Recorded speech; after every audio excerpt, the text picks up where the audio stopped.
दोस्तों, आज मैं रिव्यू करूंगा कि 500 और 1000 का नोट बंद करने से मोदी जी को कितना फ़ायदा होगा और कितना नुकसान होगा।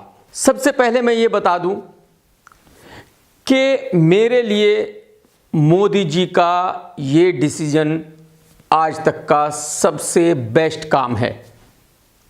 बट प्रॉब्लम यह है कि मेरे जैसे लोग वोट देते नहीं हैं और मेरे जैसे लोगों के पसंद या नापसंद करने से पॉलिटिशियन जीतते या हारते नहीं हैं। एक्चुअली जो पुअर क्लास और मिडिल क्लास है वही लोग वोट करते हैं और उन्हीं लोगों के पसंद या नापसंद करने से पॉलिटिशियन जीतते हैं या हारते हैं। और इन लोगों को इकोनॉमी वगैरह से कोई लेना देना नहीं है। इन लोगों को इतना पता है कि भाई कुछ कमाना है और घर चलाना है और खुश रहना है, दैट्स ऑल। तो आज आप लोगों को पता ही है कि नोट बंद करने से पूरे देश में हाहाकार मचा हुआ है।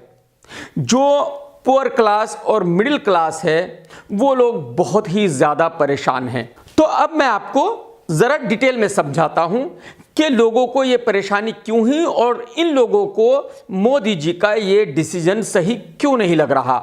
सबसे पहले तो ये कि हिंदुस्तान के लाखों गांव में आज भी बैंक नहीं है, तो उन गांव के लोगों को अपना पैसा डिपॉजिट करने के लिए कहीं शहर में जाना होगा। वो लोग पूरा पूरा दिन लाइन में खड़े हैं और शाम को फिर भी काम नहीं होता, फिर वापस आ जा रहे हैं, फिर दूसरे दिन जा रहे हैं। तो आप अंदाज़ा लगा सकते हैं कि वो लोग कितने परेशान हो गए हैं। नंबर 2, कोई भी नोट चेंज करने के लिए, जमा करने के लिए आधार कार्ड या पैन कार्ड की कॉपी चाहिए। हिंदुस्तान में आज भी 50% लोगों के पास आधार कार्ड और पैन कार्ड नहीं है। तो वो लोग उस पैसे को कैसे जमा करें या कैसे चेंज करें। तो मेरे ख्याल में मोदी जी का ये डिसीजन तो बहुत बढ़िया था, बट इसको जो एग्जीक्यूट किया गया है वो बहुत ही गलत तरीके से किया गया है। मेरे ख्याल में जेटली साहब कैपेबल नहीं थे इस डिसीजन को लागू करने के लिए। जब बीजेपी पार्टी खुद 20,000 से कम के डोनेशन के लिए कोई डिटेल नहीं देती, ना ही कोई पैन कार्ड मांगती, ना ही कोई आधार कार्ड मांगती, तो एक आदमी अगर वो अपना एक 500 का नोट चेंज करा रहा है तो उससे आधार कार्ड और पैन कार्ड जरूरी क्यों है। जो लोग अपने पैसे लेके बैंकों की लाइन में खड़े हुए हैं 100% वो चोर नहीं हैं, उनके अपने ही पैसे हैं वो। तो मेरे ख्याल में एक लिमिट होनी चाहिए थी कि भाई 25,000 तक आप बिना कोई पैन कार्ड या आधार कार्ड दिखाए जमा कर सकते हैं या चेंज कर सकते हैं। तो ये आईडी प्रूफ वाला आइडिया जो है बहुत ही गलत है। पुअर और मिडिल क्लास की जो औरतें हैं वो बेचारी अपने खर्चे में से पैसे बचा बचा कर जमा करती हैं और उन पैसों का उनकी फैमिलीज को पता नहीं होता, ना सास ससुर को, ना हस्बैंड को, ना बच्चों को।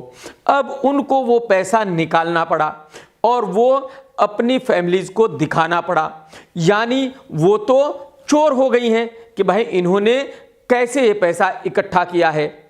चोर तो वो हो ही गई हैं, ऊपर से उनके हाथों से वो पैसे भी चले गए, क्योंकि जाहिर सी बात है उन छोटी फैमिलीज में ऐसे अलग पैसे रखना अलाउ नहीं होता, तो वो फैमिलीज उनके पैसे वो ले लेंगे। यानी वो औरतें बेहद नाराज हो गई हैं, यानी वो औरतें जिंदगी में अब कभी भी मोदी को माफ नहीं करेगी। तो ये एक और बहुत बड़ी मिस्टेक है इस कानून को लागू करने में। तीसरा, ये सीजन है शादियों का। हजारों शादियां एक एक शहर में हो रही हैं और अचानक ये कानून आ गया तो वो शादियों वाले तो बेचारे बेहद बेहद परेशान हो गए हैं, क्योंकि उनके पास कोई चारा ही नहीं है। तो तो वो लोग भी मोदी जी से बेहद नाराज हो गए, क्योंकि शादी जिंदगी में एक बार होती है, तो ऐसा सोचना भी मत कि वो आगे चल के मोदी जी को माफ कर देंगे ना।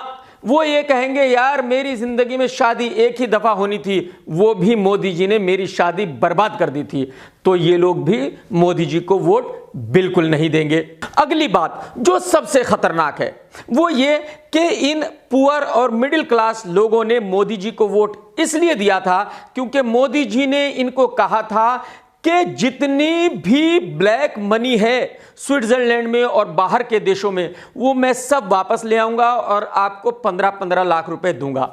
चलिए जी, वो 15 लाख रुपए तो मिले ही नहीं, बट खुद की जेब से अब जा रहे हैं। वो भले ही किसी के 5 रुपए जा रहे हैं, बट जिसने 15 लाख रुपए की उम्मीद में वोट दिया था, अगर उसकी जेब से 5 रुपए भी जा रहे हैं तो आप यकीन करें वो बेहद नाराज हो जाएगा, वो जिंदगी में मोदी जी को कभी माफ नहीं करेगा।